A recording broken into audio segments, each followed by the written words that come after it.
Bonjour, je suis Corentine de la société Motifs Personnels, site de vente en ligne de tissus, biais, rubans, etc. Aujourd'hui, je vais vous apprendre comment coordonner un tissu avec un biais. Mon projet en fait est de coudre une petite tunique avec un biais d'encolure, mais aujourd'hui je me pose la question de savoir quel biais je vais mettre avec mon beau tissu coloris moutarde.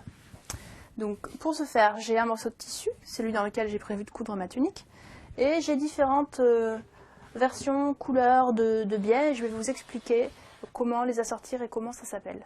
Je vais vous montrer des associations possibles de tissus et de biais, soit en ton sur ton, soit en coordonnées, soit en contrastant. En ton sur ton, ça veut dire que le biais va avoir la même couleur que mon tissu. Ici par exemple, on a un tissu couleur moutarde et on a un biais couleur moutarde. Le motif n'est pas le même, mais la couleur est exactement la même.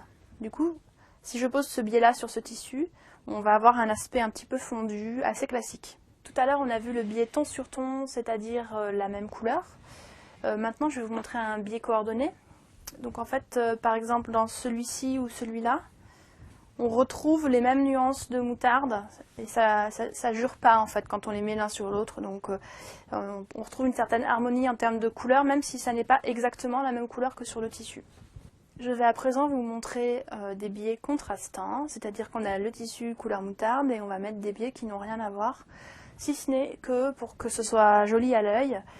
Sur les trois premiers que j'ai choisis, en fait, on a quand même un rappel de la couleur moutarde. Donc on a par exemple celui-ci, qui est couleur aubergine mais avec un fond moutarde. Donc finalement, on a le rappel qui est assez sympa. On pourrait aussi mettre celui-ci qui est aussi sur un fond aubergine mais avec des fleurs un petit peu différentes. Pour aller un petit peu plus loin dans le contraste, je vais maintenant vous proposer un biais qui a toujours un cœur moutarde mais avec du vert. Et le vert et le jaune, c'est une alliance qui est un petit peu moins classique en termes de tissu. Et enfin, pour trancher complètement, on pourrait tout à fait y associer un biais lamé comme ça, couleur argent, qui du coup va donner un côté beaucoup plus festif. Entre le motif étoile et le biais argent comme ça peut vraiment faire une tunique très festive. Vous connaissez désormais plusieurs façons d'associer vos biais et vos tissus. À vous maintenant de choisir en fonction de vos goûts personnels.